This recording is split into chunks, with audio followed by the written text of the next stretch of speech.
जिसका किसी के प्रति स्नेह अथवा प्रेम होता है, उसी से उसको भय भी होता है। स्नेह अथवा प्रेम ही दुख का आधार है। स्नेह ही सारे दुखों का मूल कारण है। इसलिए उन स्नेह बंधनों को त्याग कर सुखपूर्वक रहने का प्रयत्न करना चाहिए। आने वाले कष्ट को दूर करने के लिए जो पहले से ही तैयार रहता है और जो विपत्ति आने पर उसे दूर करने का उपाय सोच लेता है, ये दोनों प्रकार के व्यक्ति अपने सुख की वृद्धि करते हैं, अर्थात सुखी रहते हैं।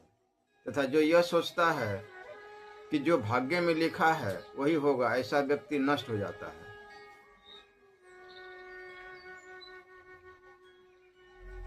संकट आने से पूर्व जो व्यक्ति बचाव का उपाय कर लेता है और जो संकट आने पर तत्काल आत्मरक्षा का उपाय कर लेता है, ये दोनों सुख से जीवन बिताते हैं। परंतु जो भाग्य के लिखे के अनुसार सोचता है कि देखा जाएगा, वह नष्ट हो जाता है।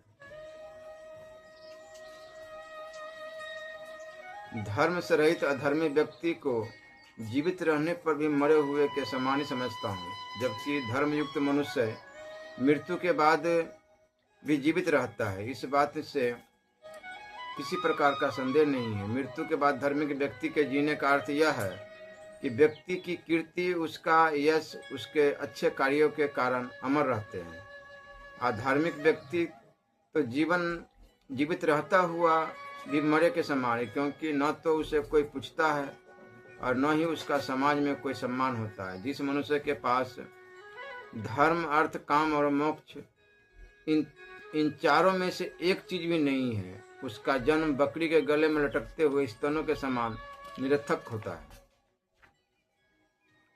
नीच मनुष्य दूसरे व्यक्ति के यश को बढ़ता हुआ देखकर उसकी यश रूपी कीर्ति से जलते हैं, और जब उस पद को प्राप्त करने में असमर्थ रहते हैं तब उस व्यक्ति का निंदा करने लगता है। दुष्ट व्यक्ति दूसरे को तरक्की करता देख उससे जलने लगते हैं।